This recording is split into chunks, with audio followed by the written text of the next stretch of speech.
তিথির আর সোহিনী দুই বোন ছিল।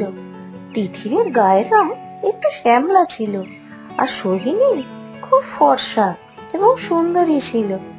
দুজনেই খুব গরিব বাবা মার দুই মেয়ে।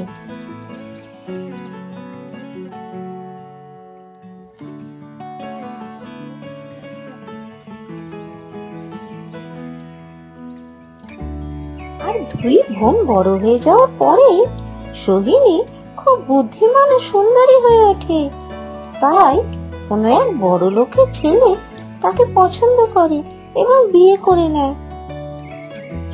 আর অন্যদিকে তিথিরের গায়ের রং শ্যামলা হওয়ার জন্য তিথিরের বিয়ে এক গরিব ছেলের সঙ্গে হয়। সে সেখানেই খুব কষ্ট করে মানিয়ে নিয়ে থাকে।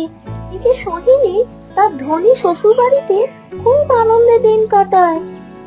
একদিন তিথির হেঁটে হেঁটে বাজারে যাচ্ছিল, আর ঠিক সেই সময় তার পাশ দিয়ে সোহিনী গাড়ি চেপে যায়। সোহিনী তিথিরকে দেখে নেমে আসে গাড়ি থেকে। আরে দিদি, তুমি কোথায় যাচ্ছ? আরে আমি সবজি নিতে এসেছিলাম।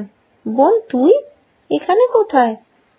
না, আমি তোমাকে দেখে গাড়ি থেকে নেমে এলাম। তুই ঠিক আছিস তো বোন? হ্যাঁ, আমি ঠিক আছি। আমি তো চুচুড়ার ফ্ল্যাট কিনে শিফট হয়ে গেছি। আজকে দেবাংশুর ছুটি তো, তাই একটু মুভি দেখতে গেছিলাম। তা তোমাদের মতো আমরা সবজি কিনতে বাজারে যাই না, ওসব আমাদের চাকর বাকররাই করে নেয়। আমি তো দারুণ আরামে আছি। আচ্ছা, আমি এখন যাই, দেবাংশুর আবার দেরি হয়ে যাচ্ছে। ও বাড়ি গিয়ে অফিসের কিছু কাজকর্ম করবে, ঠিক আছে? আচ্ছা, তুই যেন কোথায় থাকিস? ওই যে রেল লাইনের উল্টো দিকে যে বস্তিটা আছে না, ওর পাশেই আমাদের বাড়ি। আচ্ছা ঠিক আছে, কখনো সময় পেলে তোমাদের বাড়ি যাবো, ঠিক আছে? এখন আসছি, হ্যাঁ। এইভাবে বেশ কিছুদিন কেটে যায়। তারপর তিথির একদিন ওর স্বামীকে তার ঘরটা প্লাস্টার করিয়ে রং করার কথা বলে। বৃষ্টি হলে না ঘর দিয়ে জল পড়ে। এখন তো টোটো চালানোর পাশাপাশি পড়াশোনাটাও করছি। দাঁড়াও, একদিন ঠিক ভালো একটা চাকরি পেয়ে যাব, তখন সুন্দর বাড়ি বানাবো, গাড়ি হবে।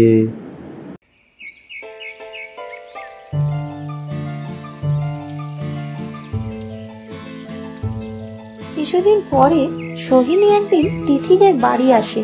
ওর ড্রেস, চোখে চশমা, হাই হিল পরে আর হাতে অনেকটা উপহার নিয়ে গাড়ি থেকে সোহিনী নামে। গাড়ি থেকে ওই রকম শর্ট ড্রেস পরে সোহিনীকে নামতে দেখে তিথিরের বাড়ির আশপাশের সবাই সোহিনীর দিকে তাকিয়ে থাকে। তিথির তখন অবাক হয়ে সোহিনীর দিকে তাকায় আর সোহিনীকে বলে, আরে সোহিনী, তুই?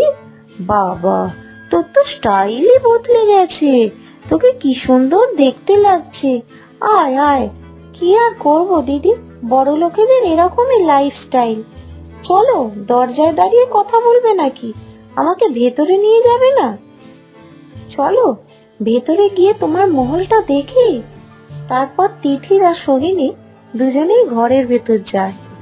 আর সোহিনী তিথিরের ঘর দেখে খুবই অবাক হয়ে যায় আর দিদিকে বলে, বাবা দিদি, তুমি এরম ঘরে থাকো কি করে? আমি হলে তো এক মুহূর্ত থাকতে পারবো না। ও তিথি সোহিনীকে একটা চেয়ার দেয় বসার জন্য। তারপর তিথি সোহিনীকে এক কাপ চা এনে দেয়। সোহিনী, তুই প্রথমবার আমাদের বাড়ি এলি, নে এক কাপ চা তো খেয়ে যা। না দিদি, আমি আর চা খাই না, আমি চা খাওয়া কবেই ছেড়ে দিয়েছি। এখন আমি কেশর মেশানো দুধ খাই। সামনের সানডেতে আমার বাড়িতে পার্টি আছে, আমার বার্থডে পার্টি, তাই তোমাকে ইনভাইট করতে এসেছি। আর এই বাহানায় আমার মহলটাও দেখে আসবে। এই বলে সোহিনী গাড়ি নিয়ে চলে যায়। সোনিয়া চলে যাওয়ার পর তিথি সোনিয়ার আনা মিষ্টির প্যাকেট আর গিফটগুলো খুলে দেখছিল আর মনে মনে ভাবছিল যে সে কি নিয়ে যাবে তার বাড়িতে। তারা তো প্রচুর বড় লোক। আর ঠিক সেই সময় তিথিরের স্বামী ঘরে ঢোকে আর তিথিরকে বলে, আরে গরিব লোক বড় লোকের মধ্যে অনেক তফাৎ। ওদের লাইফস্টাইলের সাথে আমাদের লাইফস্টাইল কি কখনো মিলবে? আমাদের কি সেরকম সামর্থ্য আছে যে আমরা কোনো ভালো দামি গিফট দেবো? আমাদের একটা খুবই সাধারণ গিফটই দিতে হবে ওদেরকে। তিথির ভাবতে থাকে যে সে কি নিয়ে সোহিনীর বাড়ি যাবে। তারপর তিথিরের মনে পড়ে যে সে তো তার হাতের কেক খুব পছন্দ করে, তাই সে কেক বানিয়ে ফেলে আর সেই কেকটা নিয়ে সোহিনীর বাড়িতে দুজনে মিলে যায়। আর তিথির গিয়ে দেখে যে সোহিনীদের খুব বড় বাড়ি, আর ওই বাড়িতে সে রাজকন্যার মতো সোফায় আরাম করে বসে আছে, আর অনেক গেস্ট এসছে। তিথির তখন বাইরে থেকে সোহিনীকে ডাকে, আর সোহিনী তাকে দেখেও না দেখার ভান করে। সে কোনো কথাই শোনে না। অনেকক্ষণ দাঁড়িয়ে থাকার পর সে তিথিরের কাছে যায়। ওহ দিদি, আমি তো জানি তুমি খুব গরিব, কিন্তু বড় লোকের বাড়িতে কিভাবে আসতে হয় সেই জ্ঞানটুকু তো তোমার থাকা উচিত। তুমি তো সেইভাবেই আসতে পারতে। তুমি তো একটা ভালো শাড়ি পরে অন্তত আমাদের বাড়ি আসতে পারতে। তোমার মতো শাড়ি আমাদের কাজের লোকও তো পরে না। তুমি কি কোনো ম্যানার্স জানো না নাকি? তখনই সোনিয়ার স্বামী আর শাশুড়ি তার পেছনে এসে দাঁড়ায়। বোন, তুই কেক খেতে ভালোবাসতিস তো, তাই আমি নিজে হাতে তোর জন্য কেক তৈরি করেছি। এই নে বোন। দিদি, তখনকার ব্যাপারটা আমার আলাদা ছিল, এখন আর আমি এইসব কেক খাই না। বৌমা, কি দরকার ছিল তোমার এইসব গরিবদের নেমন্তন্ন করার? তুমি তো কত কিছু নিয়ে গেলে ওর জন্য, তো ও তোমার জন্য কি নিয়ে এসেছে? এই সামান্য এই জিনিসটা? নিজের অপমান সহ্য করতে না পেরে সেখান থেকে কাঁদতে কাঁদতে বেরিয়ে যায়। তারপর বেশ কয়েকদিন কেটে যায় আর দুই বোনই প্রেগনেন্ট হয়ে যায়।